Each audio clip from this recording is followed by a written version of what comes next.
네. 아이고. 자, 오늘은 다들 안녕하세요.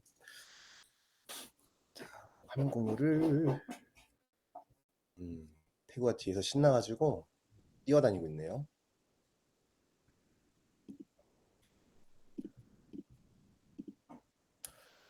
자, 오늘은 저희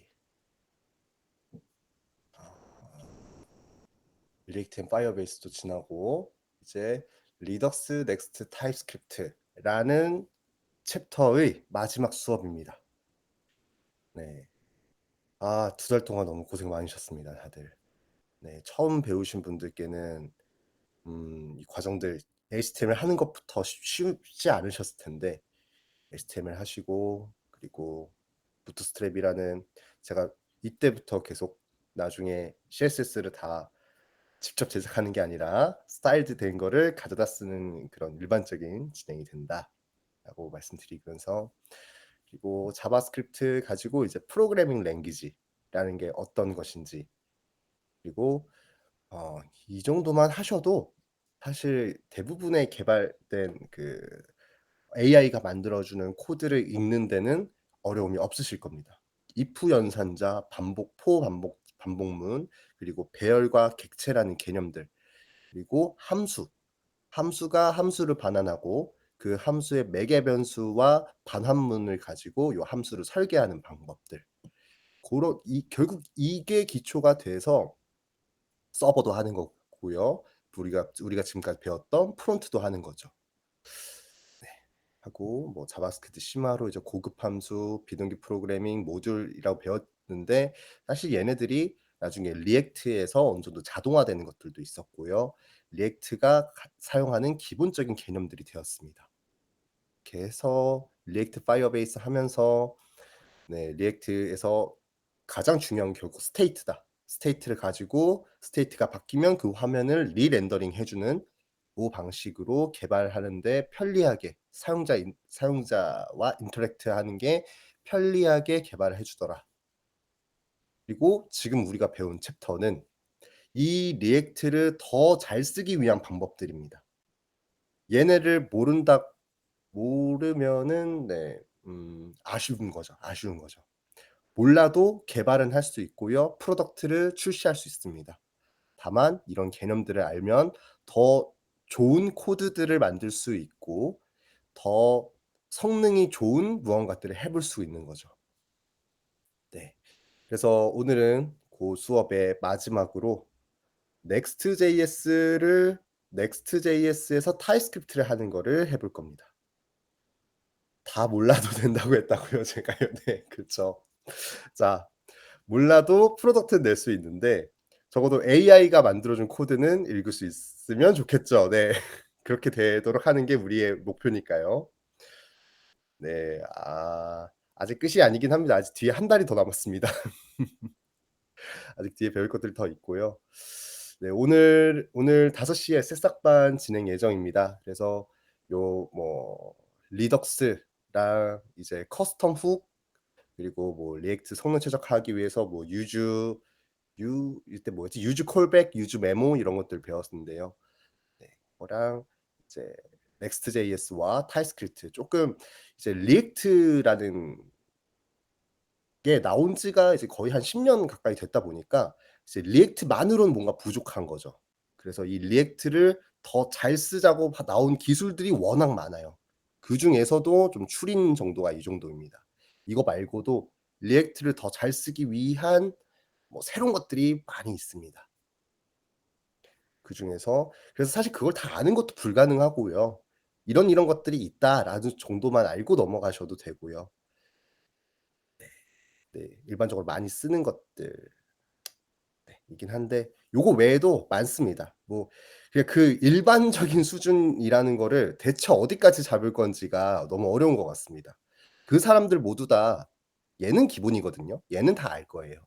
이거는 다 기본적으로 모두가 다 아는 사실인데, 리액트에서 파생된 또 다른 새로운 개념들, 리액트를 더 잘 쓰기 위한 전략들, 이런 게 너무 많다 보니까요. 개발팀들마다 이거 아는 것도 다 다를 거고요. 우리는 그중에서 얘네들을 좀 골라서 배웠다라고 생각해 주시면 감사하겠습니다.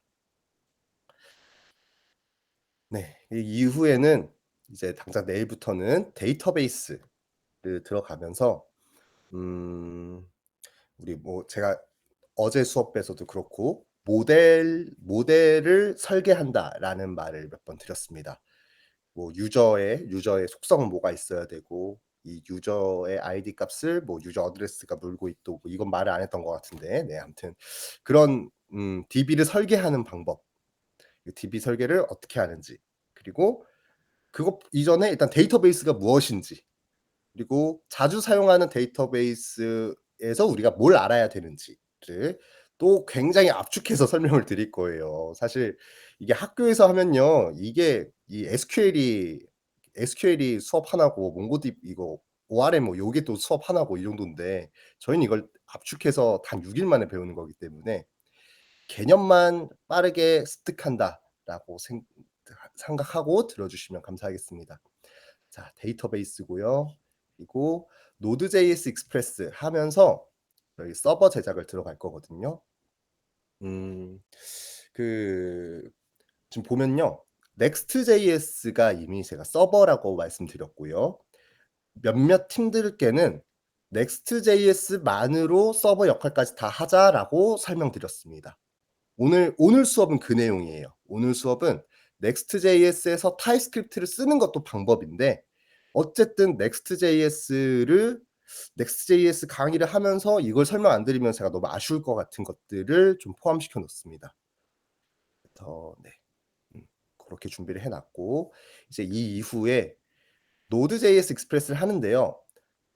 제가 뭔 말하려고 했냐면요. Next.js만으로 서버 역할까지 다 할 수 있습니다. 걔만으로 프로덕트를 완성시키는 게 가능해요. 그런데 순수 리액트로 돼 있는 서비스, 우리가 선택한 게 순수 리액트다라고 하면 RESTful한 API 역할을 해 주는 서버가 필요합니다. 그게 얘가 될 거예요. 클라이언트 사이드 렌더링 CSR에서 실제 데이터 패칭해 오는 곳은 Node.js 그 REST API가 있어야 되잖아요. 실제 데이터를 접근하는 곳. CSR 자체는 얘는 데이터베이스에 접근할 수가 없으니까. 그래서 이렇게 하면서 Node.js 배울 건데요. 뭐 Next.js 안에서 DB까지 하자라고 말씀드린 팀은요. 이게 포함되어 있는 겁니다, 요 내용들이. Next.js 안에서 MySQL 연결하고 미들웨어 설계하고 Next.js 안쪽은 익스프레스는 아니에요. 익스프레스는 웹 서버를 만들어 주는 애고요. Next.js는 자체만으로도 웹 서버가 되는 애입니다. Next.js가 그 웹 서버라는 개념을 포함하고 있다고 봐야 돼요. 그게 route.js라는 파일명으로 만들면 걔가 API가 된다고 말씀드렸습니다.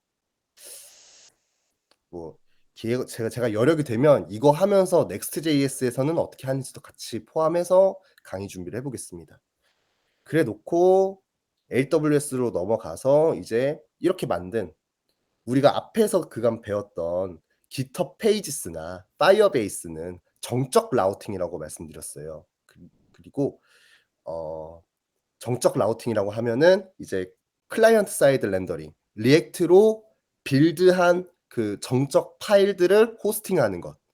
고게 GitHub 페이지스가 할 수 있었고, 그리고 뭐였지? 파이어베이스가 할 수 있었습니다.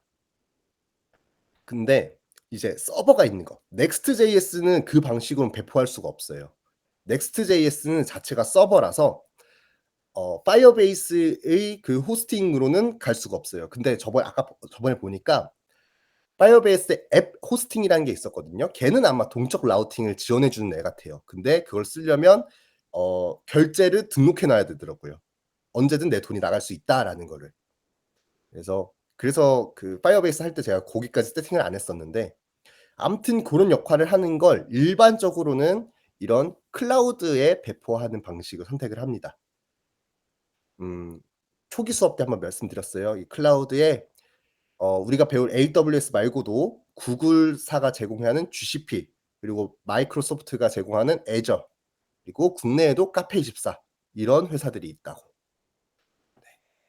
그래서 일단 요거 수업할 때는 제 생각엔 아직 강의 자료가 다 안 나왔거든요. 근데 제작을 하면서 아마 구글 클라우드 플랫폼도 아마 포함해서 제가 수업을 준비할 것 같습니다. 요거 하나하나 이제 요거 개념 설명하고 뭐 실습하고 하는 게 이제 3 시간 쪼끔 빠듯할 것 같긴 한데, 그래도 제가 많이 쓰는 구글 클라우드 플랫폼도 좀 같이 좀 껴서 "GCP에서 얘 역할이 얘다."라는 걸 좀 보여 드리고 싶어서. 왜냐면 그런 경험 하나 해 보면 이제 다른 거 선택하는 게 어렵지 않을 거거든요. 어차피 다 비슷비슷한 개념들을 이름만 다르게 부르는 것들이라서. 좋습니다. 자, 그렇게 해서 오늘 Next.js 두 번째 시간이자 요 리액트의 리액트에 추가적으로 알아야 될 개념들의 그 마지막 챕터, 이 챕터의 마지막 시간입니다. 자, 수업 들어가 보겠습니다. 음.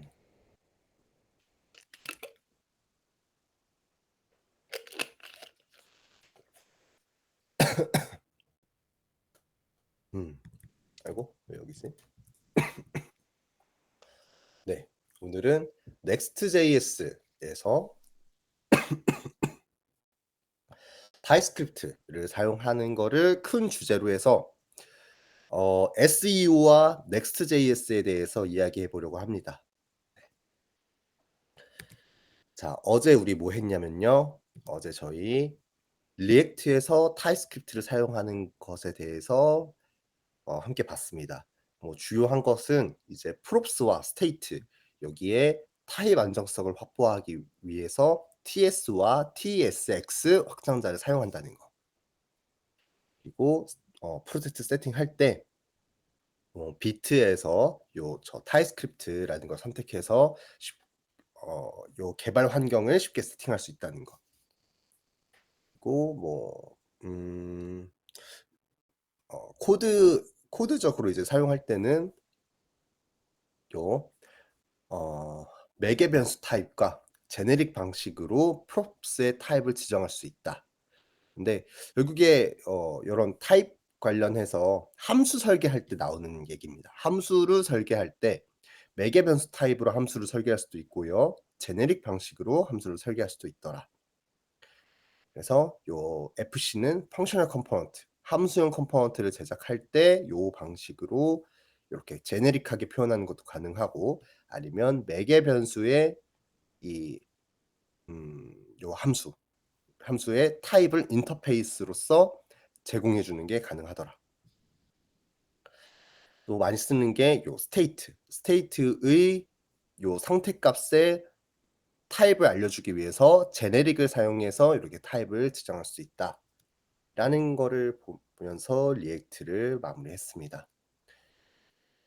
자, 오늘은 똑같은데요. 네, 여기서 SEO 얘기를 조금 더 해 드리려고 합니다. SEO. 사실 저도 SEO의 전문가는 아닙니다. 그리고 이 SEO를 최적화하기 위해서 전문 업체들이 있을 정도입니다.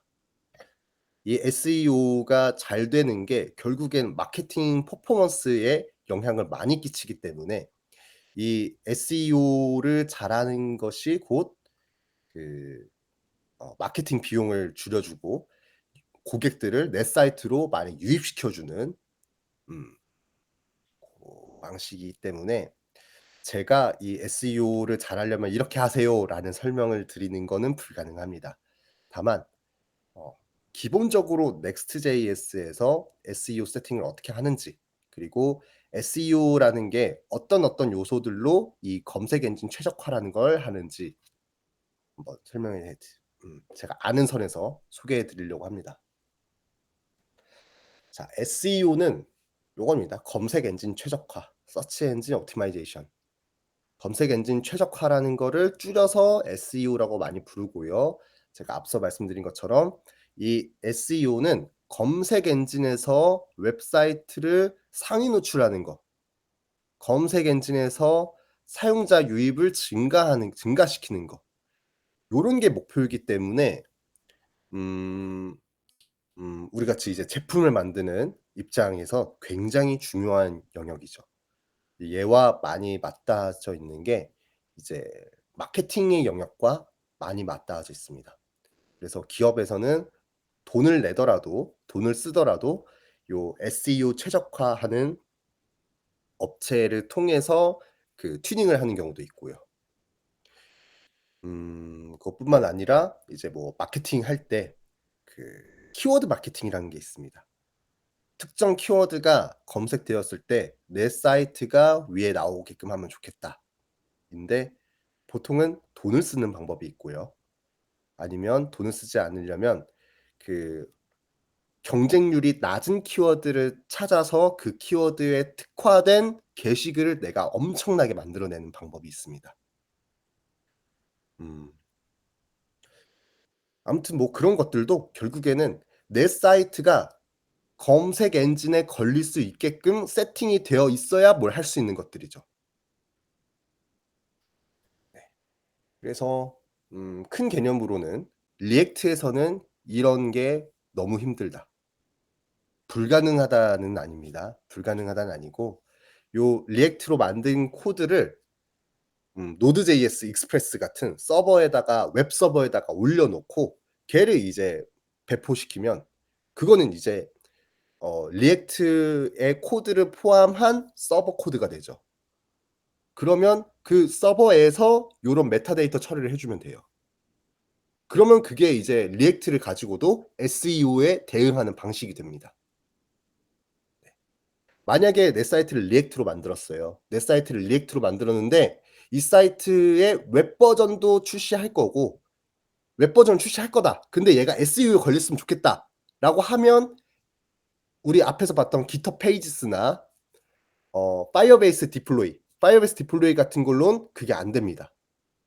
내가 만든 리액트 코드가 웹 배포를 할 건데 얘가 "SEO에도 걸리면 좋겠어."라고 한다면 만든 그 정적 그 빌드에서 만들어진 그 정적 파일을 바로 호스팅하는 방식이 아니라 우리 나중에 배울 익스프레스 서버에 어떤 경로로 요청이 오면 "내 이 코드들을 반환해 줘."라는 방식으로 한번 서버로 감싸 주는 방식을 선택해야 됩니다. 자 고렇게 해서 SEO에 대응할 수는 있습니다. 고거는 이제 나중에 익스프레스 할 때 노드.js 익스프레스 지금 익스프레스에 대해서 수업을 안 했다 보니까 순수 리액트 코드를 이제 웹으로 배포하는 거 고거를 제가 더 말씀드리긴 어려워서 요건 나중에 익스프레스 하면서 추가적으로 설명을 드리겠습니다. 아무튼 오늘의 핵심 주제인 이 SEO는 결국엔 이 검색 엔진 봇들이 긁어갈 HTML이 있어야 된다. 그러니까 결국 그 저번에 말씀드렸던 그 CSR, SSR, SSG 요런 개념들이 중요한 거예요. 서버에서 리턴되는 HTML에 글씨들이 있냐 없냐, 콘텐츠가 있냐 없냐 고게 중요한 겁니다. 그리고 넥스트JS는 이런 애들을 제공을 해 줍니다. 넥스트JS는 서버입니다. 넥스트JS는 서버고 그 서버 안쪽의 일부를 리액트의 그 클라이언트 사이드 렌더링을 사용하는 방식이 되겠습니다. 자, 넥스트는 이렇게 메타데이터 그리고 키워드 최적화 그리고 페이지 로딩 속도 모바일 최적화. 자, 이게 넥스트JS가 제공하는 거라고 말할 수는 없겠네요. 자, SEO에 중요한 것들입니다. SEO에서 중요한 것들이고요. 이걸 위해서 넥스트JS가 제공해 주는 기능들이 있는 겁니다. 자, 요거 볼게요. 메타데이터, 키워드 최적화, 페이지 로딩 속도, 모바일 최적화. 자, 이 넥스트JS에서는요. 방금 보셨던 그런 최적화하는 방식들을 일단 다양한 방식으로 그 기능을 지원을 해 주는데 그중에 대표적인 게 일단 메타데이터입니다. 그 넥스트JS에서 "SEO 세팅을 한다."라고 하는데 메타데이터를 쓰지 않았다. 그거는 이제 어 너무 좋은 전동 칫솔이 있는데 그냥 계속 그 1,000 원짜리 칫솔로 닦고 있는 것과 같습니다. 에 메타데이터 그 넥스트JS가 제공해 주는 너무 편리하고 강력한 기능이 있습니다. 요 메타데이터라는. 얘를 사용하면 Next.js 자체가 서버 사이드 렌더링과 정적 사이트 생성을 지원하기 때문에 SEO의 그 자체가 서버니까 SEO의 대응이 강력하다는 점, 그리고 앞에 보셨던 이제 SEO에서 중요한 것들 중에 메타데이터, 이 사이트의 타이틀이 뭔지, 이 사이트 뭐 하는 사이트인지, 이 사이트의 사용자들을 뭐라고 검색했을 때 이 사이트가 나오면 좋겠는지, 이 사이트 미리 보기 URL은 뭔지, 이 사이트 미리 보기 할 때 나오는 텍스트는 뭐가 나와야 되는지, 그런 정보들을 여기다가 이 객체에다가 넣어 놓으면은 이 Next.js가 알아서 얘를 각 헤드 태그에다가 넣어주는 방식이 됩니다. 그거에 이제 문서고요. 문서를 잠깐만 이렇게 볼게요.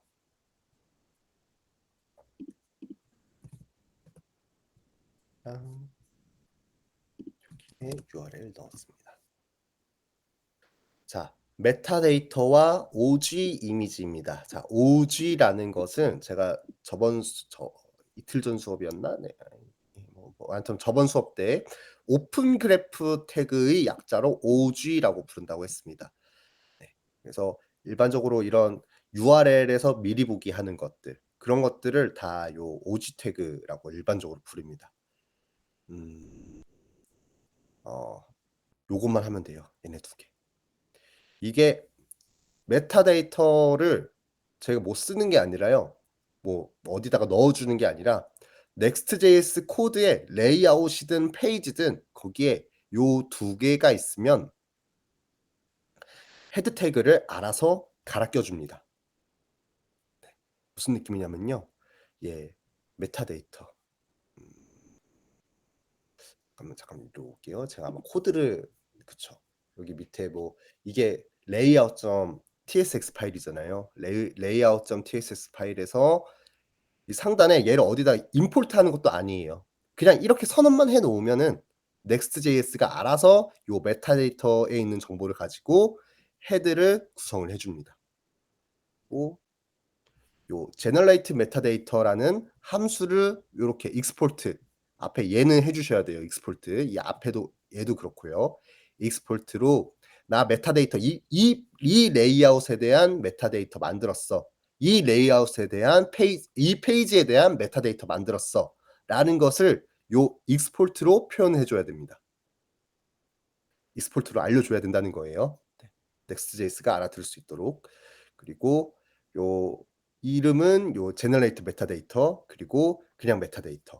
자, metadata와 generate metadata 두 개가 다른 건요. generate metadata는 동적 처리가 가능하다는 겁니다.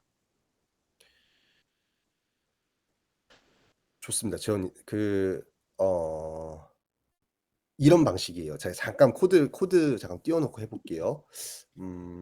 open recent my next 저번에 만들었던 Next.js거든요. 얘가요. 그러면은 앱에 지금 레이아웃이 있고 페이지가 있습니다. 좀 다 닫아 볼게요. 레이아웃이 있고 페이지가 있어요. 그리고 그 안쪽에 카운터가 있습니다. 카운터에도 페이지와 레이아웃이 있습니다. 자, 여기서 밖에 쪽 있는 레이아웃에다가 메타데이터가 이런 식으로 이미 만들어져 있는 게 있습니다. 이게 기본 코드잖아요. Next.js가 기본적으로 만들어준 코드인데 이 내 상단, 최상단 레이아웃에 요 메타데이터가 있으면 이 사이트는 전반적으로 이 메타데이터의 영향을 받습니다. 그런데 카운터 안쪽에 여기에 또 메타데이터가 있어요. 지금 뭐 들여쓰기가 왜 이럴까요? 들여쓰기가 살짝 지금 린트가 프리티어가 뭐 안 되고 있는 것 같은데 두 개를 다 띄워볼게요.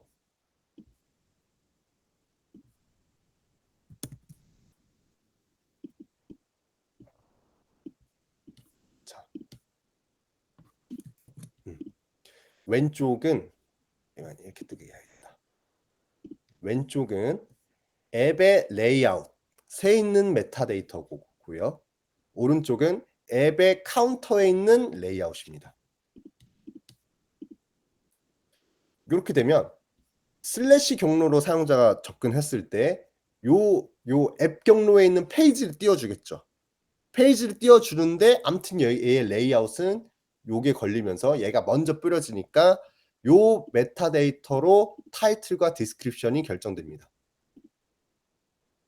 그리고 오른쪽은 슬래시 카운터로 들어오는 거는 다 이 레이아웃을 쓴다는 의미가 되고요. 슬래시 카운터로 들어오는 거는 메타데이터를 얘를 쓰게 됩니다. 네. 그래서 페이지마다 다 만드는 건 아니고요. 필요하면 페이지마다 만드시면 됩니다.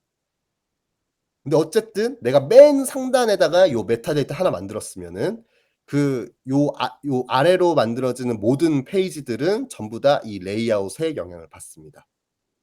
그래서 여기다가 메타데이터 만들어 놓으면 알아서 밑에 것들, 네, 하위 컴포넌트, 하위 경로에 있는 페이지들도 다 얘의 영향을 받게 됩니다. 다시 돌아와서 그렇게 이제 그 폴더 경로로 메타데이터의 우선순위가 결정된다. 그거랑 이 그냥 메타데이터 쓰는 거랑 이 제너레이트 메타데이터를 쓰는 게 다른 점은 제너레이트 메타데이터는 로직 처리가 가능하다는 거예요. 요 여기 있는 메타데이터는 단순한 오브젝트입니다. 단순한 오브젝트로 이 화면, 이 블로그라고 들어온 요 경로에 있는 모든 화면들은 이렇게 나와야 돼. 타이틀이 마이 블로그고 디스크립션이 뭐고 뭐 키워드가 어쩌고저쩌고. 고렇게 SEO 설정을 하는 거고 이 블로그 안쪽에 뭐 이게 슬러기 그 동적 라우팅이에요. 그래서 뭐 아이디가 될 수 있겠죠. 블로그의 아이디, 블로그 아이디 뭐 1, 블로그 슬래시 1이라고 들어오면은 거기서는 요 왼쪽 또 페이지에 있죠. 이걸 페이지에 둘 수도 있고 레이아웃에 둘 수도 있습니다. 자, 제너레이트 메타데이터라는 함수가 있으면 이걸 통해서 메타데이터를 갈아 껴줍니다. 네. 그리고 보시면 얘가 지금 타입스크립트 코드라 제너레이트 메타데이터하고 요 뭐 파람스와 서치 파람스를 이게 프롭스로 받고 그리고 두 번째로 파란트를 리졸빙 메타데이터라고 받아오는데요. 요 리졸빙 메타데이터라고 하는 게 이제 부모 요소에서 내려준 메타데이터가 되겠습니다. 최상단이든 어디든 카운터 밑에도 또 메타데이터가 있을 수 있잖아요. 네, 그런 경우에 받는 메타데이터들 되겠습니다. 그래서 얘도 결국에 지금 보면 프로미스하고 제네릭 메타데이터거든요. 요것도 많이 타입스크립트 코딩 하시다 보면 많이 보는 방식인데 이 함수가 프로미스 함수라는 뜻이고요. 이 함수가 프로미스 함수고 그리고 반환하는 것이 이제 메타데이터를 반환할 것이다라고 제네릭하게 알려주는 겁니다. 네. 그래서 네. 요렇게 동적으로 뭔가 데이터 패칭을 해서 추가적인 정보를 조회한 다음에 그다음에 요 메타데이터를 만들 때 요 제너레이트 메타데이터 함수를 사용하실 수가 있습니다. 얘도 메타데이터 최적화를 위해서 많이 사용하는 방법입니다.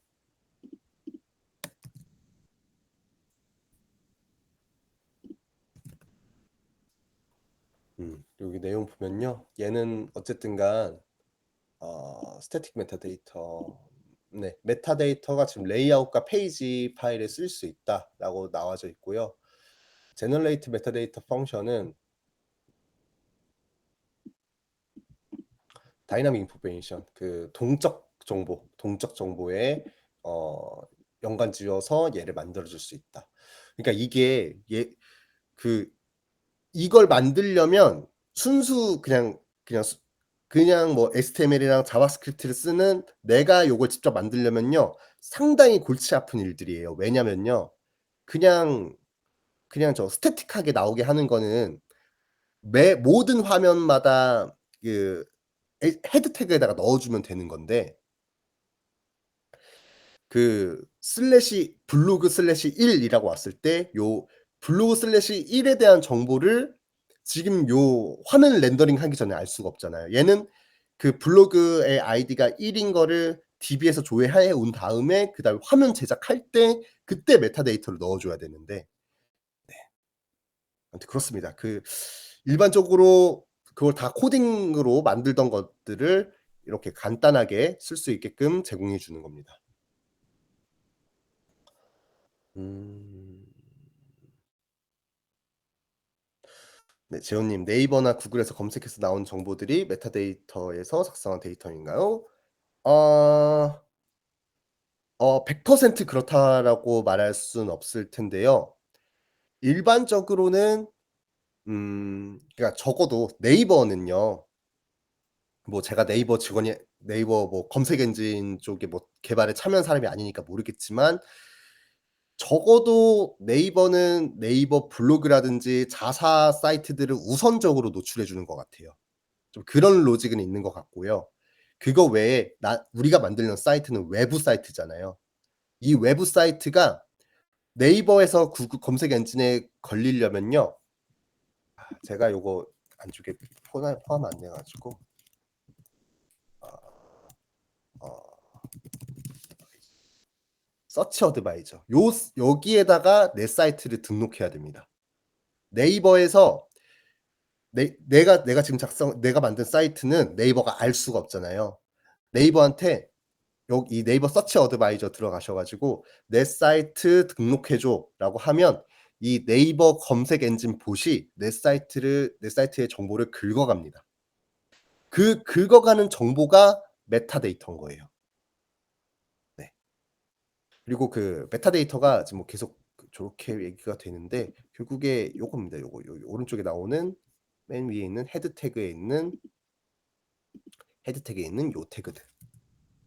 이 태그들을 요 태그들은 타이틀, 스크립트 타이틀 뭐 메타 디스크립션 뭐 이런 게 있을 텐데 컨텐트 네. 뭐 이거 내 주소가 나오지 왜? 네. 네 아무튼 요렇습니다. 네. 요런 게 여기 메타 태그에 들어가는 거를 넥스트.js에서는 요런 오브젝트 형식으로 넣어 줄 수가 있더라라고 보시면 되겠습니다. 뒤에 제가 저걸 안 넣어 놨네요. 자 이거랑 결국 그래서 메타데이터에 뭘 넣을 수 있는데라고 보면요.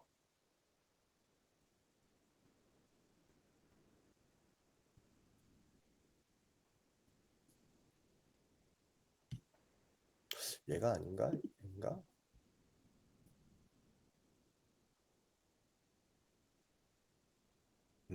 타이틀 음 자 헤드 템플릿 솔트 디스크립션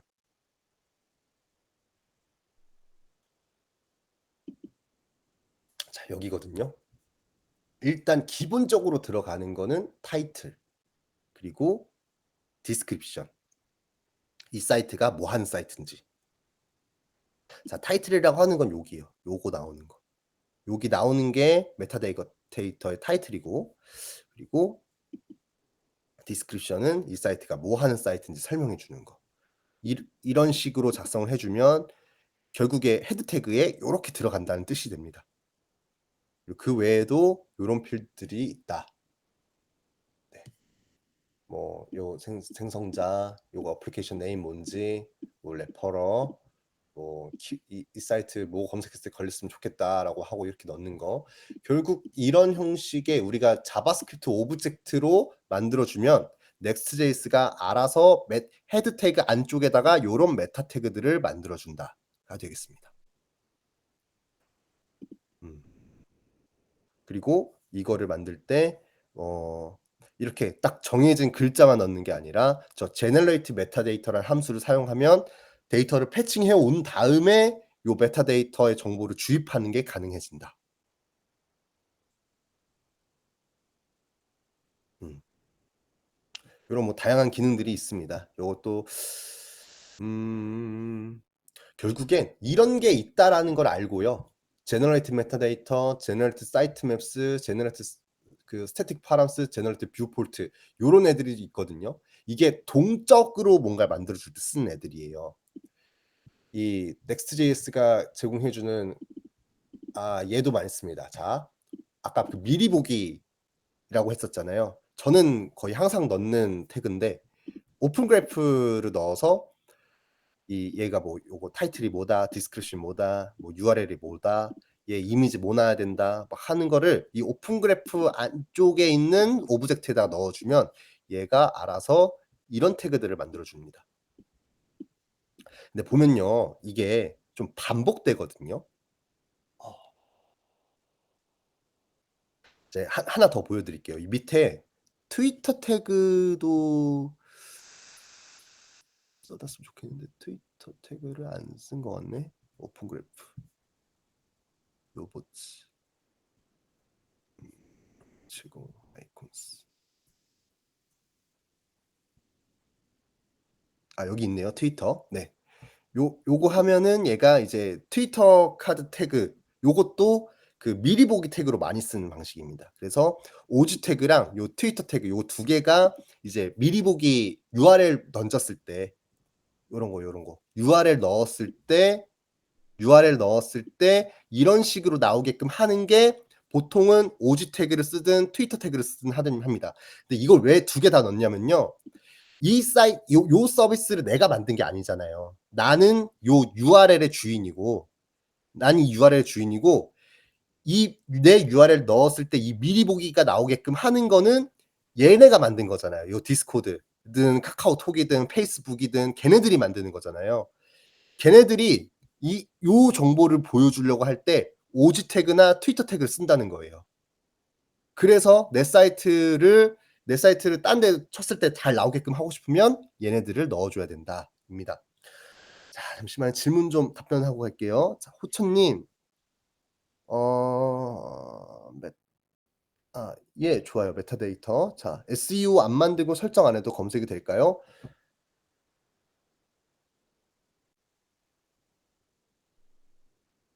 글쎄요. 거의 안 될 것 같은데요. 그러니까 뭐 기본 세팅되어 있는 타이틀 정도는 무조건 있을 테니까 그 사이트에. 뭐 타이틀이 뭐냐면 요거 나오는 거. 요거 나오는 거는 우리가 뭐 대충 세팅 안 해도 뭐 나오긴 하잖아요. 근데 그거 가지고 내 사이트가 검색되게끔 바라면은 뭐 거의 일어나지 않는 일일 것 같아요. 네. 형아님 검색이 될 수도 있는데 확률이 낮아진다고 해야지 확률이 떨어진다고 하죠. 예, 맞습니다. 네네. 그쵸, 그쵸. 그 SEO 설정을 안 하고 내 사이트가 검색이 되게끔 하고 싶으시다. 뭐 그런 걸 바라는 건 아니실 텐데 예. 아무튼 하는 게 맞습니다, 보통은. 네. 해야 검색 엔진에 잘 걸립니다. 그리고 아까 뭐 네이버 어드바이저 요것도 네이버 이거 서치 어드바이저가 있고 구글에도 서치 콘솔이 있습니다. 구글 서치 콘솔. 그래서 여기 요 구글 서치 콘솔. 이거 내 거 나올 것 같은데 아닌가?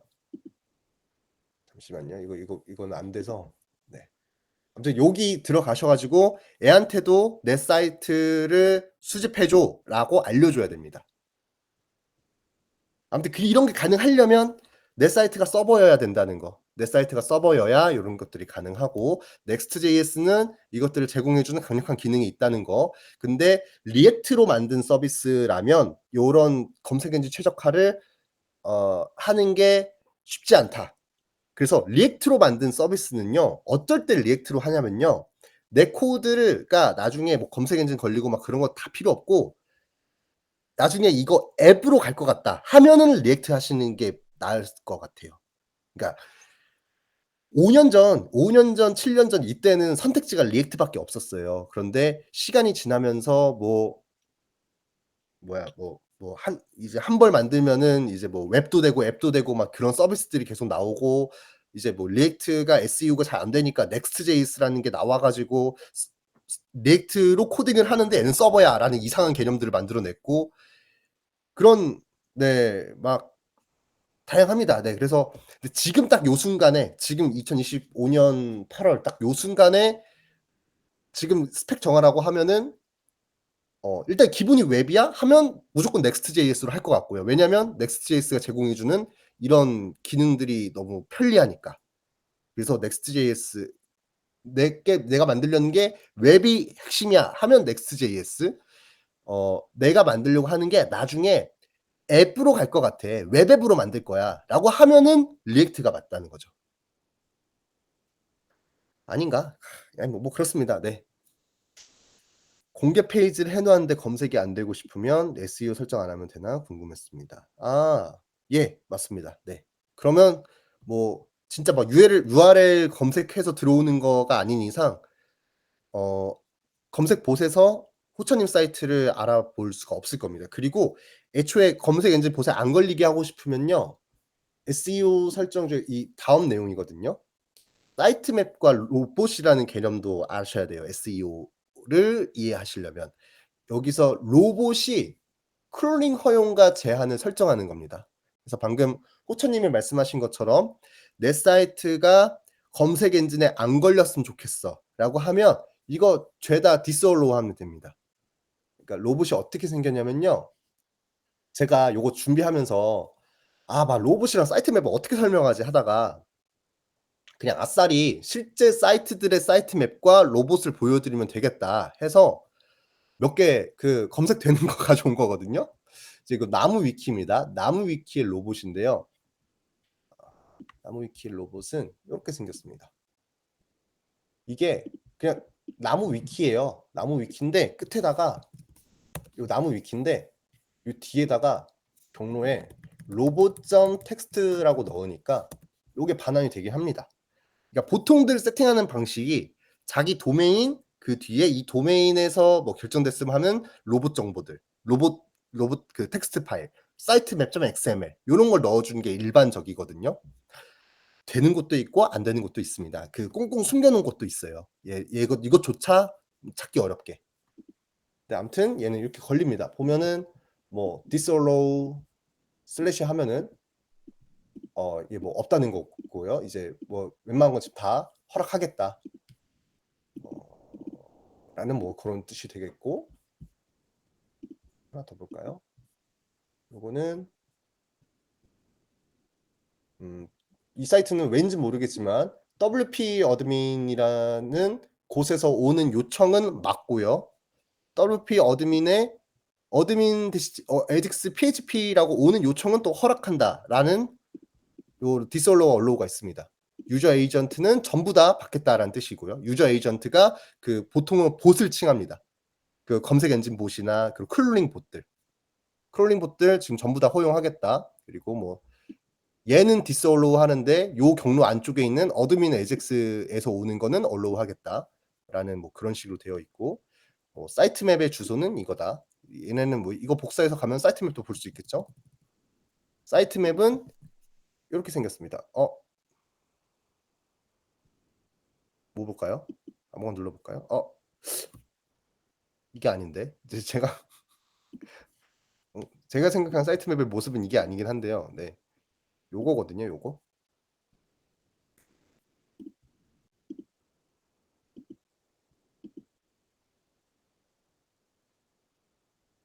이러면 안 되나? 뭐지? 나 이거 잠시만요. 취소하면 안 될까? 됐어요.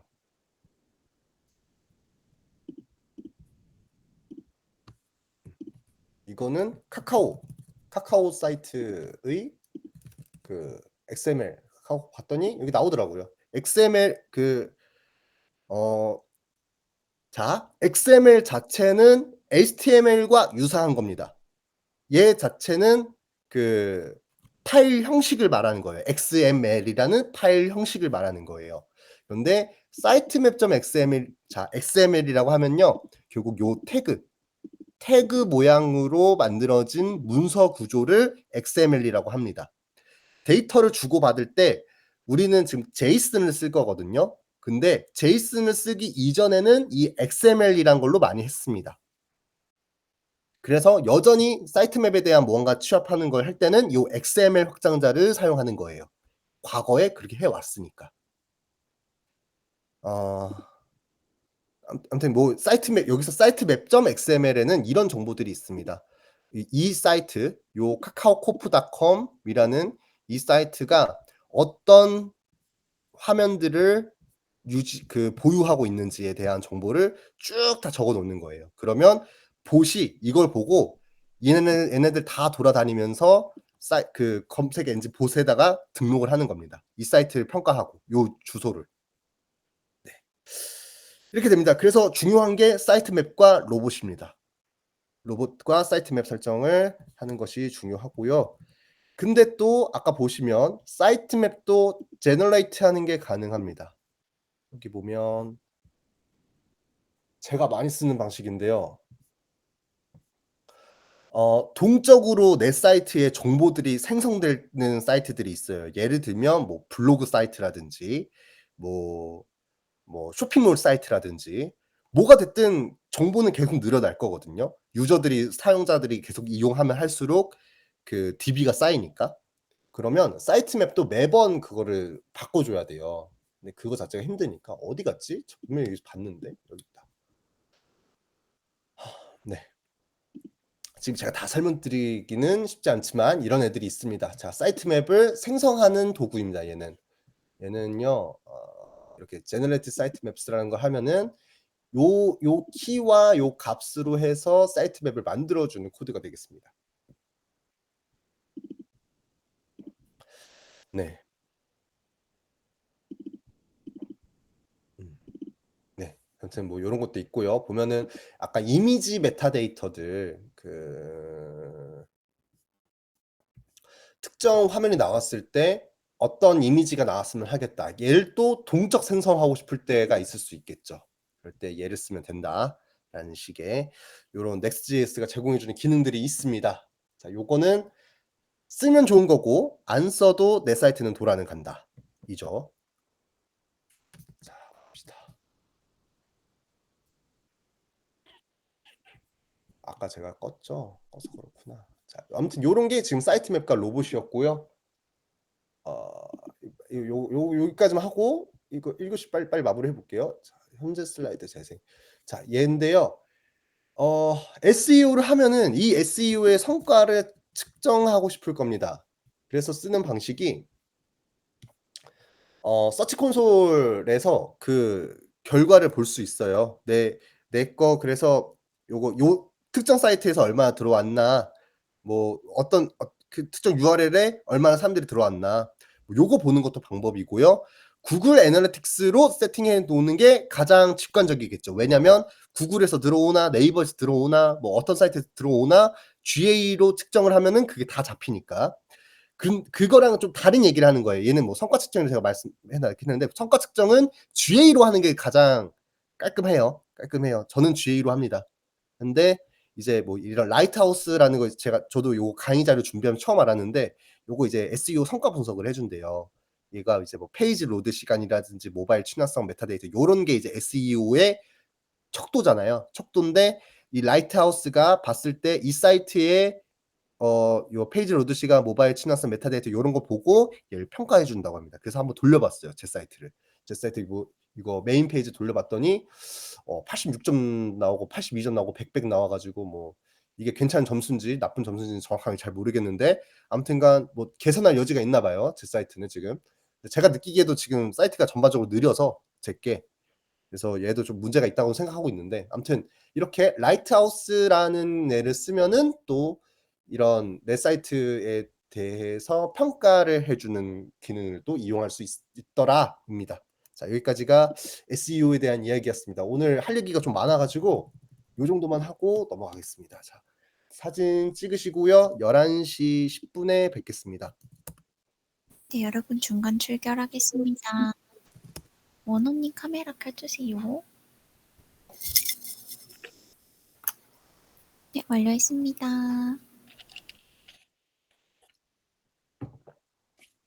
네, 11시 10분에 뵙겠습니다.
예, 여러분 다들 오셨죠?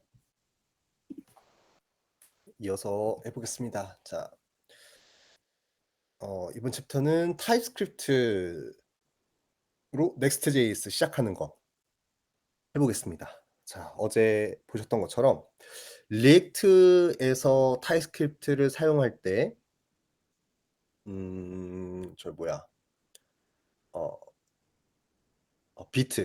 비트를 사용해서 타입스크립트 개발 환경을 세팅하는 걸 보셨습니다.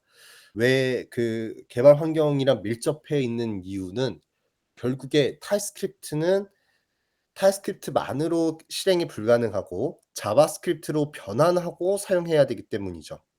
그래서 개발 환경에서 매번 TSC로 변환시키고 그 코드를 화면으로 보여줘야 정상적인 개발이 가능해집니다. 네, 넥스트도 마찬가지입니다. 그래서 예, 기본 세팅을 이제 타입스크립트로 바꾸는 것 자체가 쉬운 일이 아니라서요. 네. 애초에 처음 시작할 때 자바스크립트로 할지 타입스크립트로 할지 정하는 요 화면을 사용하셔서 이 화면을 보고 결정해 주시면 되겠습니다. Next.js는 결정할 게 많았었는데요. 그중에서 요거죠. 여기 타입스크립트를 yes로 하는 겁니다. 이렇게 해서 만들어진 프로젝트가 뭐가 다르냐 하고 보면 아니네. 없네요. 자, 저건 좀 만들고 한번 봐 볼게요. 자, package.json 파일이 만들어졌을 때 얘는 심지어 요 빌드 스크립트도 다르지가 않아요. 넥스트가 내부적으로 안쪽에서 돌고 있는 것 같아요. 비트랑 또 다른 전략을 쓰고 있는 건가 봅니다. TSC 하는 전략이. 자, 그리고 개발 의존성의 라이브러리 추가. 요거 타입들이 추가되고 타입스크립트 라이브러리가 개발 디펜던시로 추가하는 형태가 되겠습니다. 요것도 한번 직접 해 보겠습니다. 요 npx create next 앱 해서 Next.js 프로젝트인데 타입스크립트로 시작하기입니다. 얘가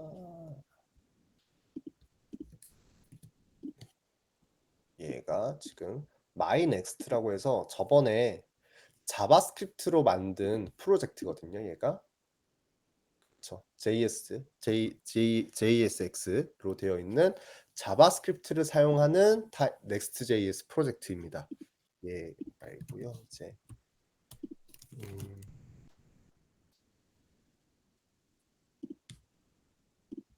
Next.js 사이트로 넘어가 보겠습니다. Next.js 사이트 들어오면 뭐 딴 데 찾아갈 것도 없이 바로 첫 줄에 잘 보입니다. npx create next app latest 가장 최신 버전의 create next 앱을 실행하겠다라는 명령어가 되어 있고 이거 복사해서 그대로 여기서 한번 myNext에서 실행하면 안 되고 한 단계 올라가서 ls-al 하면은 전체 목록이 좀 이렇게 보이고요. 자, 한 요 정도 여기 경로 여러 가지 프로젝트가 있는 요 경로에서 예, 방금 복사해온 거 그대로 넣고 엔터 쳐보겠습니다. 하면은 이제 넥스트 앱 요 버전으로 할 거냐 엔터 하고요. 자, 이름 알려달라고 합니다. 저 이름은 my next 요거 이름에다가 뒤에다가 ts를 붙이겠습니다. my next ts라는 이름으로 자 프로젝트 세팅을 하겠고요. 자, 타입스크립트 쓸 거냐? 기본값이 yes입니다. 그래서 아마 저번에 제가 요 myNext를 만들 때 얘를 no로 두고 만들었을 텐데요. 이번에는 확실하게 yes에 커서가 있는 상태에서 엔터를 치겠습니다. 그리고 이거 뭐 바뀐 건가 아닌가? 일단 뭐 ESLint 쓰겠습니다. 저도 밑에 있는 애는 뭔지 모르겠네요. fast formatter and linter pure rules. 네, 린트보다 조금 더 가볍게 쓰는 좀 린트 개념인가 봐요. 저도 처음 봅니다. 자, 저 ESLint 쓰던 거 쓰겠습니다. ESLint 쓰고 Would you like to use Tailwind CSS? 네, Tailwind 쓰겠습니다. Would you like your code inside a src? 요거 그냥 전 앱부터 시작하는 게 좋아서 노 하는데 src부터 시작하게끔 해도 전혀 무관합니다. 그 프로젝트 개발할 때 컴포넌트 폴더를 어디다 만드냐, 유틸 폴더를 어디다 만드냐, 그 정도 차이가 되겠습니다. 자, would you like to use 앱 라우터? 앱 라우터는 사용하겠습니다. 저는 이 방식으로 하다 보니까 얘가 좀 편리합니다. 편리하게 느끼고 있습니다. 그리고 우리가 아까 봤던 그런 레이아웃 파일과 페이지 파일에서 메타데이터를 쓰려면 적어도 이 앱 라우터 방식을 선택을 해야 최신 넥스트.js의 이런 최신 기능들도 적용할 수가 있겠죠. 자, yes 하겠습니다. 터보팩 쓸 거냐? yes 하겠습니다. 자, import alias 이거 그냥 다 기본값 할게요. 자, 이렇게 해서 저번에 만들었을 때랑은 딱 타입스크립트만 달라진 형태입니다. 했을 때 만들어지는 프로젝트의 모양이요. 얘랑 똑같을 겁니다. 지금 보신 얘는 지금 자바스크립트 만든 코드거든요. 아, 저 또 이러네요. 아, 죄송해요. 제가 에러를 잡고 온다고 해 놓고 또 안 하고 와 가지고요. 이거 다시 할게요. 저 죄송합니다. 자, 수도 앞에다가 수도 붙이고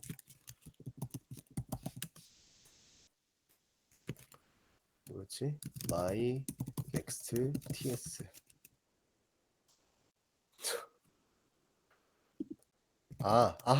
오케이. 저 지금 프로젝트는 만들었고요. 프로젝트는 만들었는데 npm 인스톨이 안 된 거네요. 자, 프로젝트 이거 만들어 주셨고요. 에러 안 나신 분들이 정상입니다. 저처럼 에러 나셨으면은 그 npm 인스톨 할 때 sudo 입력해서 인스톨 해 줘야 되는데 그거는 같이 가서 해 볼게요.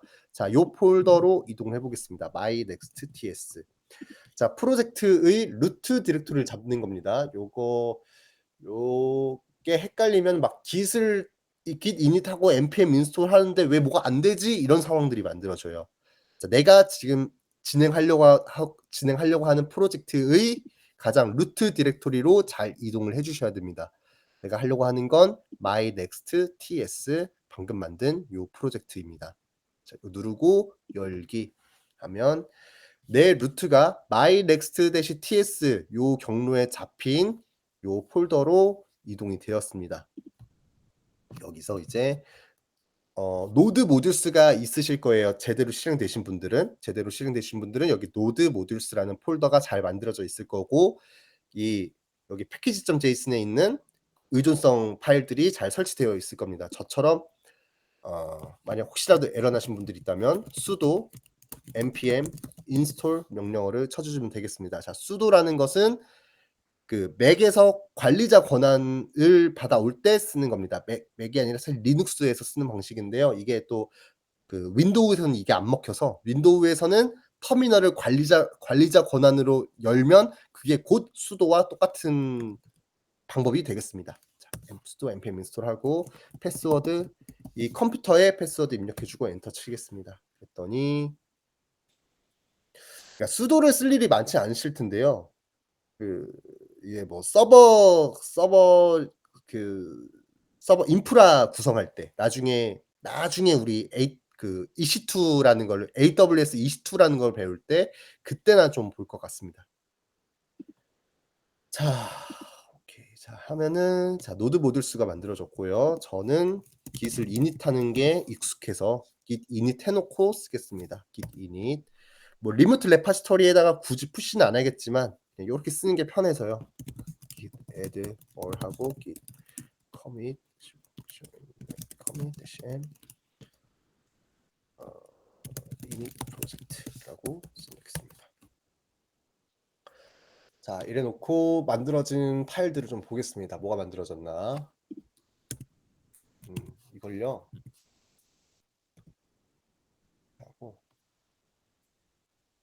누르고 파일 뉴 윈도우 새 창 띄워서 오른쪽에 가게 하고 얘는 오픈 폴더 내부의 프로젝트에 여기 아닌가? 문서에 내부에 오즈 넥스트 마이 넥스트 열어서 보면요.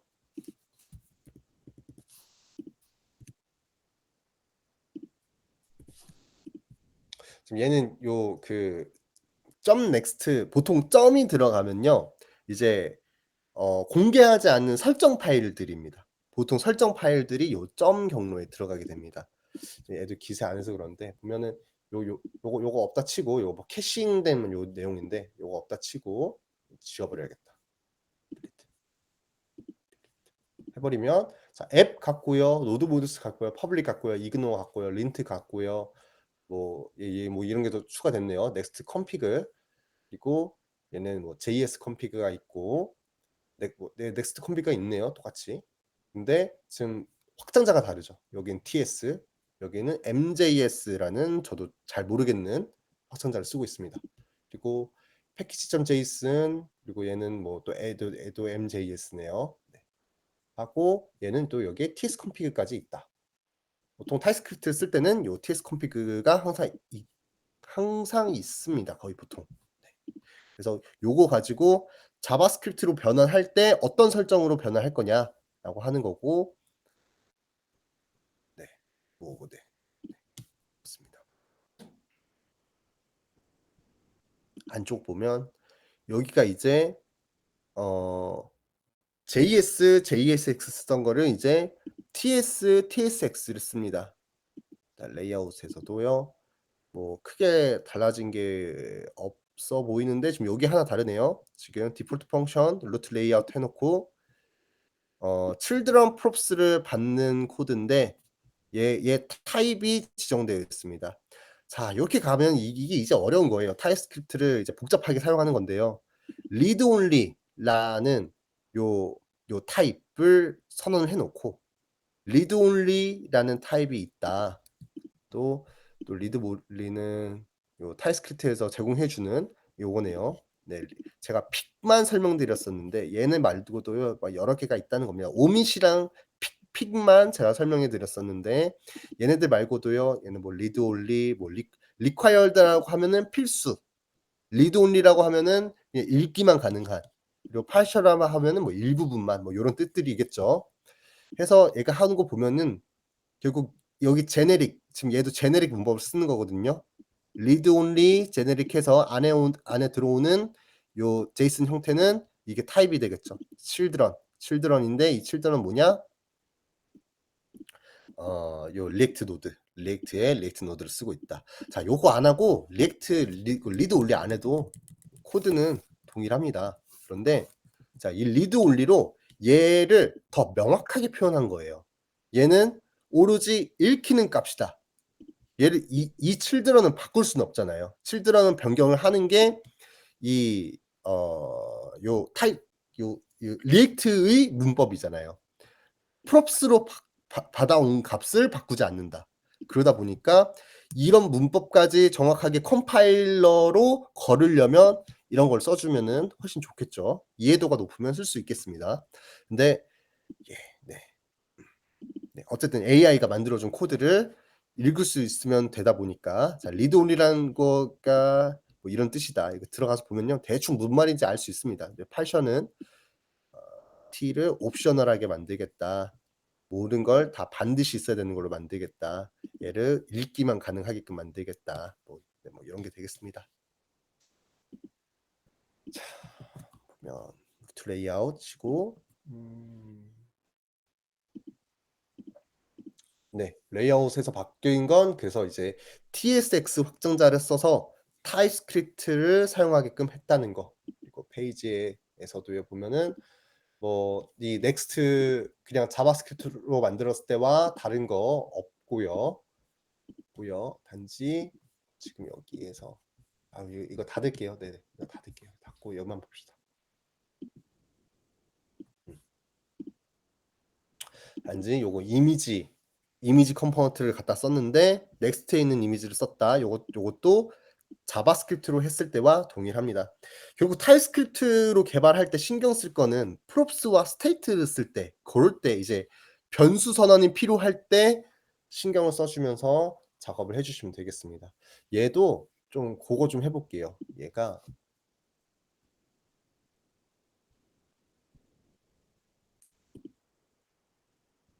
얘 안쪽에다가 카운터라는 화면을 만들고 그거 좀 변환하는 걸 좀 해볼게요. 저거 닫지 말 걸 그랬네요. 뉴 윈도우 잠깐 켜서 여기 코드만 좀 복사해 올게요.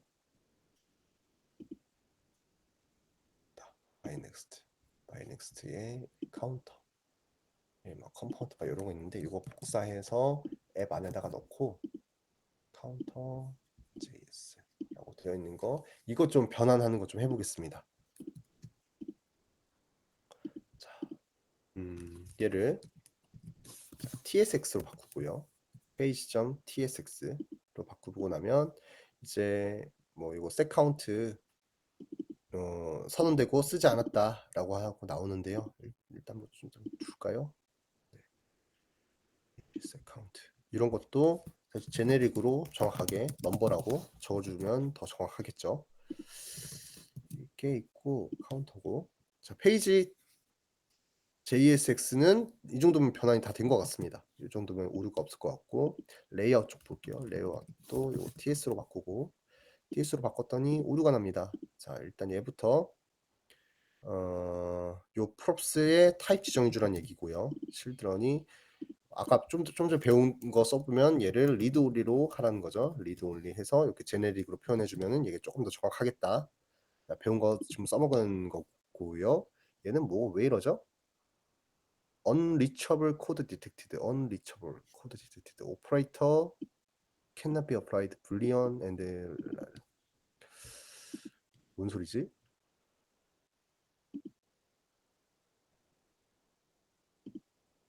뭐가 잘못됐을까요? 일단 헤더는 인풋 해온 거고, 뭐가 잘못된 거죠? 이거 잠깐 빼볼까요? 빼도 오류나네.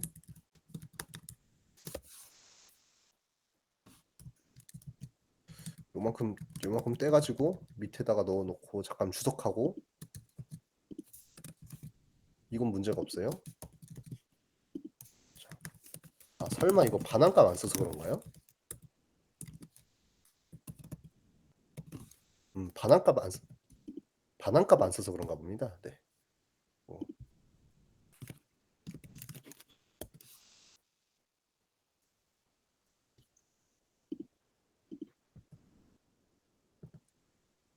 도대체 뭐가 틀렸다는 건지 모르겠네요. 이거 지금.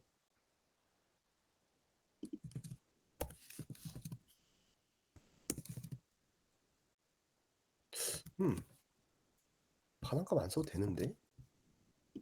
펑션 컴포넌트 레이어. 근데 요거.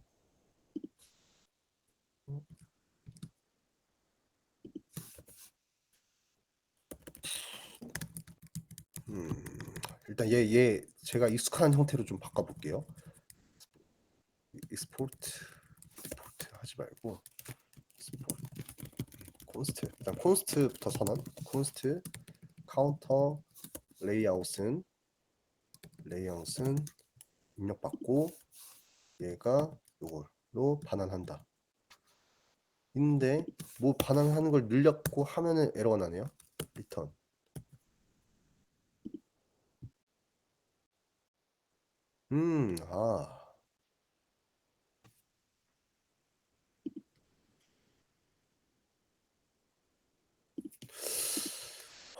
뭔 소릴까요? 자, 이거 AI한테 물어보겠습니다.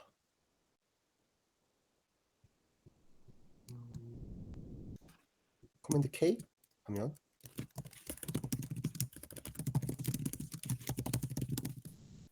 그냥 징징대 볼게요. 탭으로 해결해 달라고.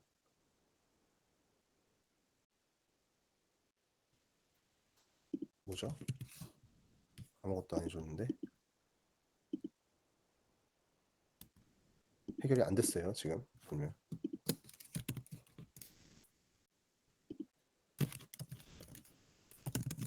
오류 해결해 달라고 그냥 말해 보겠습니다.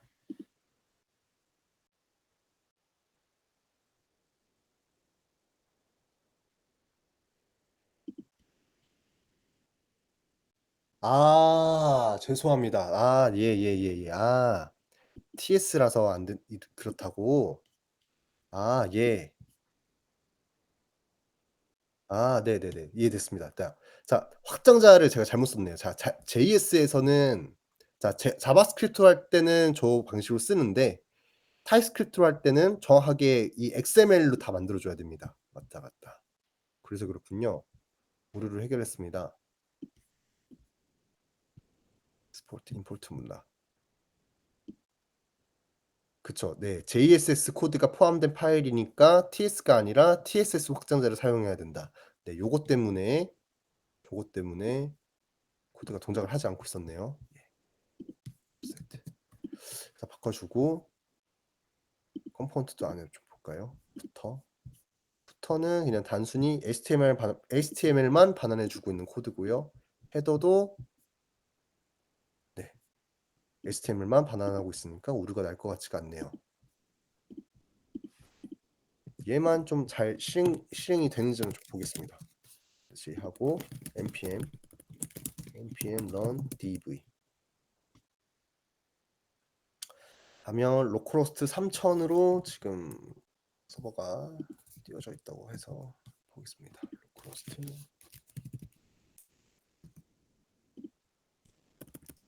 3000이죠. Next.js는 3000번을 기본 포트로 쓰기 때문에 하고 카운터 화면으로 이동해 보겠습니다. 카운터 화면 이동하면은 이제 뭔가 바뀐 레이아웃과 바뀐 화면 구성이 보이게 됩니다. 잠깐 이렇게 좀 보고 이거 좀 다시 내리고요. 자, 근데 얘가 지금 카운터가 뭐 버튼이 없네요. 버튼 좀 동작하게끔 해볼까요? 턴.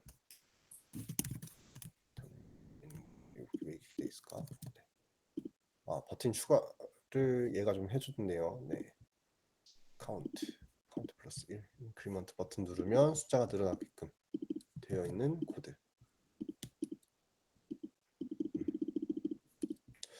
예, 그렇습니다. 네, 이렇게 되었고요. 자, 얘네들도 사실 얘는 진짜 확장자만 바꾸면 해결될 것 같습니다. 자, 확장자 바꿨더니 또 또 오류가 나네요. 자, 봅시다. 어디야? 아, 얘는 또 왜 그래요? 앵커 태그잖아요. 뭐가?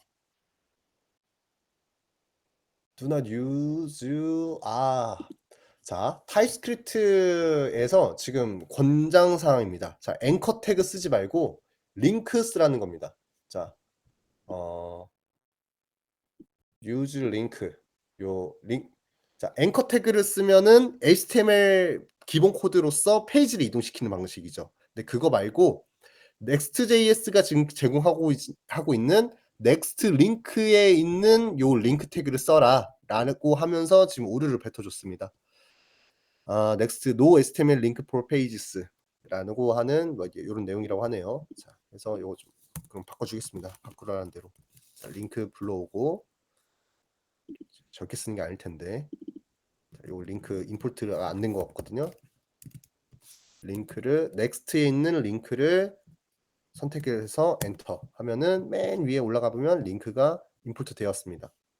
링크 입력된 거 받고 요거 클래스 네임이랑 href 값 그대로 갖다 쓰는 걸로 해볼게요. 이거 자르고 지우고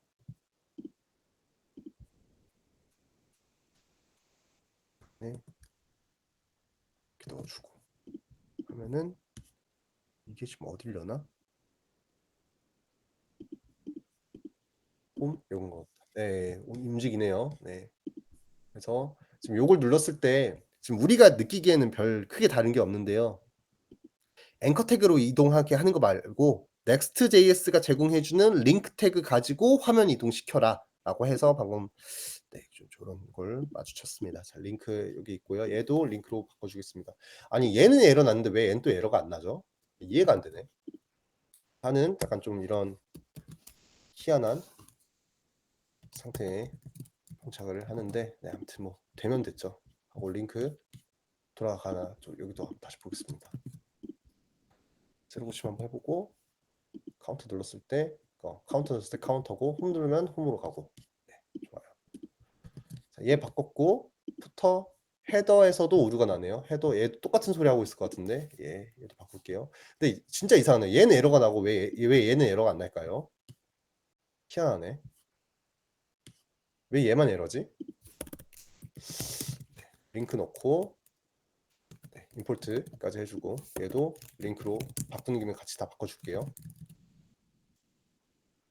해서 링크 태그까지 넣어서 요 헤더에 있는 얘도 누르면 동작하게끔 링크 요 Next.js가 제공해주는 링크 태그 써가지고 화면 이동까지 하는 거를 끝났습니다. 예.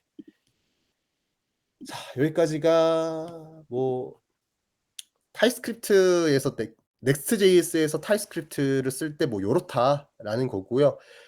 얘만 이게 뭐 JSX에서 TSX로 바뀌었다고 해서 뭐 추가적으로 더 신경 써야 되고 막 그런 거는 없습니다. 오히려 이제 뭐 더 타입에 대해서 신경 쓰면서 개발해야 된다. 왜 컴파일 오류가 날까? 좀 더 스트레스 받고 좀 더 AI랑 좀 더 많이 싸우게 되고 그렇게 되는 것 같습니다. 자, 보시면 아무튼 이렇게 하면은 Next.js에서 타입스크립트를 사용하는 것까지 해봤습니다. 자, 이제 중요한 내용인데요. 뭐 타입스크립트는 사실 이제 방금 전에 저도 어제에 저도 그렇고 방금 전도 그렇고 오류가 났을 때 AI한테 해결해 달라고 하면은 잘 해결해 줍니다. 꽤나 잘 해결해 줘요. 내가 그 알기 어려운 그 타입스크립트에 대한 공부하는 것도 굉장히 어렵고요. 아무튼 뭐 그런데 내가 지금 당장 중요한 거는 컴파일 나지 않게 그 컴파일 오류가 나지 않게끔 하는 거잖아요. AI한테 시키거나 그 AI가 고친 코드 "너 이렇게 했는데 이거 또 안 돼."라고 말하면은 또 그거에 대해서 또 고쳐 주고 아무튼 그렇게 하면 해결이 됩니다. 근데 우리가 지금 수업에서 우리가 배워야 될 거는요. 얘를 어떻게 쓸 거냐는 거예요. 자, 그래서 SEO 가지고 이제 검색 엔진에 잘 노출되게끔 하는 방법에 대해서 아까 수업에서 들으신 거고요. 자, 타입스크립트로 프로젝트 시작하는 거 방금 해 봤고요. 자, 그래서 이렇게 나온 Next.js 개발 진행할 때 큰 구조를 어떻게 짤 거냐. 자, Next.js가 요 세 가지를 지원합니다. 이게 음 음 구조를 만들기를 더 어렵게 만듭니다, 사실. 자, 얘의 장점은 확실해요. 장점은 그 클라이언트 사이드 렌더링만에 갖고 있었던 그 단점들을 일단 서버 기반으로 동작시키면서 SEO도 최적화되고 거기서 일부분은 클라이언트 사이드 렌더링을 사용해서 사용자와 인터랙트한 이런 거 구현하기도 하고 그 리액트에 있는 훅을 사용하려면 저 CSR을 사용해야 됩니다. 뭐 그렇기도 하고 이제 뭐 SSG라는 개념을 가져와 가지고 뭐 서버 부하를 줄이려는 요런 전략도 좋은데 복잡합니다. 복잡해요. 얘네들을 결국 다 섞여 있으면 결국 이 Next.js의 렌더링을 이해하고 사용하시는 게 중요합니다. 요거는 뭐 큰 구조를 AI한테 짜 달라고 하면 잘 짜줄 겁니다. 근데 내가 어떤 선택지들이 있는지를 생각을 하고 그중에서 "무슨 방식으로 개발해 줘."라고 시킬 수가 있어야겠죠, AI를. 자, 일단 Next.js가 제안하는 가장 이상적인 형태는 요 그림입니다. 서버 컴포넌트에서 서버를 실행하고 보안과 성능을 향상시킨다. 그리고 클라이언트 컴포넌트를 가지고 상호작용만 클라이언트 컴포넌트에게 맡긴다. 그래서 큰 구조를 이렇게 가져가자. 자, 내부 바, 사이드 바, 메인 요 뒤에 있는 건 서버 컴포넌트로 하고 사용자와 실제 인터랙션이 발생하는 요런 부분들만 요런 부분들 버튼이라든지 검색 인풋이라든지 뭐 그렇게 해 가지고 서브밋 하는 버튼이라든지 이런 것만 클라이언트 사이드 렌더링을 하자. 인데요. 아 실제로 해 보시면 그렇게 쉽지 않습니다, 저렇게 개발하기가. 이런 개발 방법이요. 이상적이에요. 이상적이고 저도 이렇게 해 보려고 많이 노력을 해 봤는데 쉬운 일은 아니에요. 그래서 적어도 맨 위에 바뀌지 않는 요소들 뭐 헤더라든지 밑에 있는 푸터라든지 고런 거를 이제 레이아웃에서 처리하는 거가 이제 서버 사이드 컴포넌트를 쓴다는 뜻입니다. 자, 아까 코드에서 보면요. 코드에서 보면은 자, 얘네들 있잖아요. 얘네들이 자, 레이아웃 얘 보면 얘 지금 위에 유즈 클라이언트를 안 썼잖아요. 유즈 클라이언트를 안 썼고 얘 그냥 지금 요 유즈 클라이언트가 없으면 얘는 서버 컴포넌트예요. 자, 용어가 그래요. 유즈 클라이언트가 없으면 얘는 서버 컴포넌트고요. 이 page.tsx는 지금 유즈 클라이언트가 붙어 있잖아요. 그럼 얘는 클라이언트 사이드 렌더링입니다. 요거는 둘의 가장 큰 차이점은요. 훅을 쓸 수 있느냐 없느냐예요. 훅이 뭐였죠? 유즈 스테이트. 여기서 이렇게 하면요. 오류가 납니다. 이것도 했어요. 이렇게 해놓고 이거 실행하면은 여기서 오류가 나요. 심지어 얘는 지금 컴파일 오류도 안 내주죠. 왜냐면 넥스트가 빌드하고 실행해봤더니 오류가 나는 거라. 왜 그러냐면요. 이 유즈 스테이트 지금 요거 뭐 ECMS 스크립트 파일 헤더 에러라고 나오는데요. 결국에 요건 규칙입니다. 서버 컴포넌트에서는 훅을 쓸 수 없어요. 왜냐? 훅이라는 것 자체가 클라이언트 사이드 렌더링 개념이잖아요. 우리 이 넥스트가 리액트 기반으로 개발이 돼 가지고요. 얘가 서버 코드인데 서버 코드처럼 생기지가 않았어요. 리액트 코드처럼 생겼어요. 리액트 코드처럼 생겼고 리액트처럼 생각하고 개발을 하는데 훅은 쓸 수 없어요.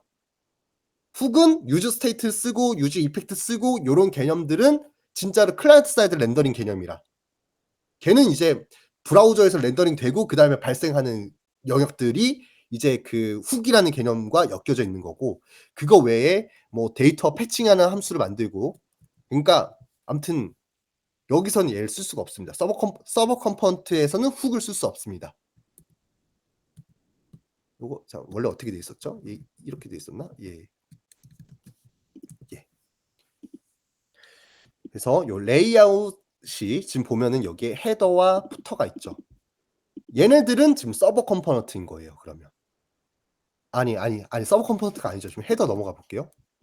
서버 컴포넌트예요. 여기에 유즈 클라이언트가 붙어 있으면요. 화면상에서 바뀌는 건 없어요. 화면상에서 내가 지금 여기다 유즈 클라이언트를 넣나 안 넣나 화면상에서 티가 나게끔 사용자 입장에서 바뀌는 건 없는데 얘는 요걸 떼면은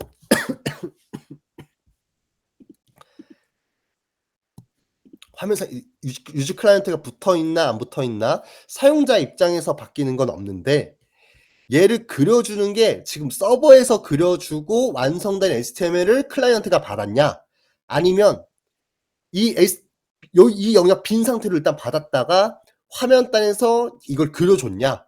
근데 지금 티가 안 나는 건 너무 빨라서 그래요. 너무 엄청 빨리 그려가지고 사람 눈에 보이지 않을 정도로 굉장히 빨리 그려서 혹은 캐싱된 걸 수도 있겠습니다. 캐싱돼서 얘가 이렇게 티나지 않는 걸 수도 있겠어요. 아무튼 얘가 지금 보면요. 여기까지는 서버 컴포넌트고요. 얘도 여기까지는 서버 컴포넌트고요. 이 안에 들어오는 요 영역만 클라이언트 사이드 렌더링입니다. 왜 클라이언트 사이드 렌더링이냐? 내가 이 페이지를 유즈 클라이언트를 썼거든요. 왜 썼냐? 여기서 훅 쓰려고.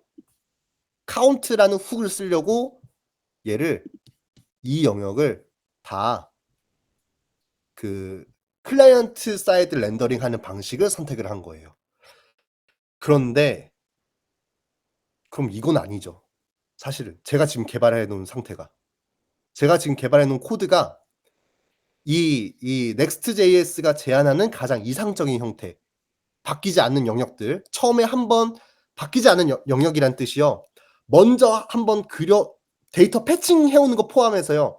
데이터 패칭 해가지고 데이터 조회해서 화면 그리고 안 바뀌는 애들은 서버 컴포넌트로 그리자는 거예요.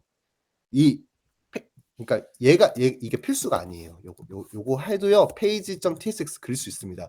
다만 얘를 못 써요. 얘를 쓰면 안 돼요. 카운트를. 네. 요렇게는 그릴 수가 있어요. page.tsx를 왜 에러 나죠? 네, 유저 스테이트 훅 임포트 됐다고 오류가 나오고 있네요. 네. 잠깐 얘도 주석해 놓을게요. 자, 이렇게 하면 이 페이지도 서버 사이드 컴포넌트예요. 지금 유지 클라이언트를 안 썼죠. 그러면 얘 전부 다 서버에서 그려 가지고 클라이언트에게 던져 주겠다는 뜻이 되는 거예요. 근데 지금 나는 근데 이렇게 할 거면 이걸 왜 만들어요? 카운터 눌렀을 때 숫자 올라가는 걸 만들어야 될 거 아니에요. 그거를 혹은 뭐가 데이터 패칭하는 거를 이런 데서요.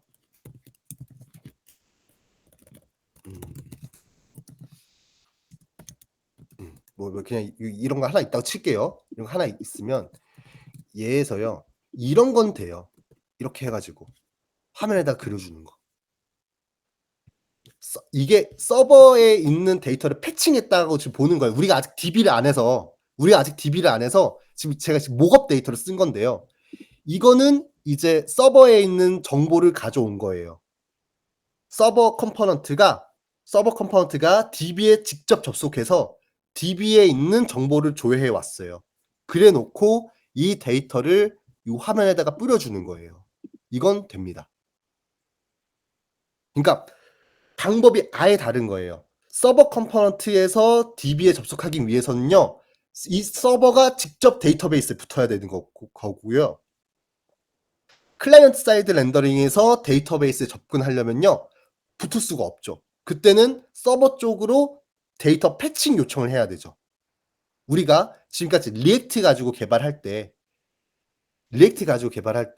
이렇게 했었잖아요. 뭐 여기 이제 막 유즈 이펙트 써가지고 유즈 패치해서 데이터 패칭해 와가지고 그 패칭에 나온 결과를 스테이트에다가 셋하고 그 셋한 결과를 화면에다가 뿌리는 거. 그렇게 한 게 이제 클라이언트 사이드 렌더링 방식에서 하는 데이터를 그려주는 방식이고요. 서버 사이드 방식에서는요. 이 서버 컴포넌트가 직접 데이터를 조회해서 DB에 직접 붙어서 DB에 있는 데이터를 직접 조회해가지고 얘를 화면에다 그려주는 겁니다. 이게 Next.js가 제안하는 가장 이상적인 방식입니다. 그래서 여기 보면 내부 바에 이런 거 있잖아요. 이거 사실 DB 조회해야 될 거거든요. 무조건. 왜냐면 그거니까 사용자의 이미지일 테니까. 사용자의 프로필 이미지일 테니까. 그거는 매 사용자마다 달라질 거잖아요. 그러면 매 사용자마다 데이터 조회해가지고 이 사용자의 프로필 이미지를 여기 보여줘야겠죠. 방금 내가 여기서 데이터 조회해 와가지고 조회해온 데이터를 이 화면에 뿌려준 것처럼요. 네. 그럼 서버 컴포넌트의 특징은 뭐냐? 한 번 그리고 그 뒤에 얘는 바뀌지 않는 거예요. 수정하지 않아요. 한 번 그려주고 이렇게 그려주고 얘에서 이거 바꾸는 거 서버 컴포넌트는 못합니다. 여기 바뀔 일이 생긴다? 그러면 클라이언트 사이드 렌더링으로 바꿔주고 얘에다가 훅으로 얘를 스테이트로 바꾸고 이제 작업해야 되는 거예요. 네. 그렇습니다. 그래서 얘가 이렇게 하면은 가장 렌더링도 최적화되고 사용자가 바뀌는 부분만 이제 CSR을 쓰니까 서버 부하도 적고 막 이런 장점들은 있을 텐데요. 실제 개발해 보시면 이게 쉬운 일이 아닙니다. 처음에 개발했을 때 여기만 CSR이면 될 줄 알았어요. 근데 하다 보니까 여기서 바뀐 내용이 막 여기에도 반영돼야 되네? 하면 이거 그냥 전부 다 죄다 그냥 CSR 되는 겁니다. 그 순간부터. 그래서 뭐 결국에 요거는 또 개발로서의 최적화의 영역이라고 생각합니다.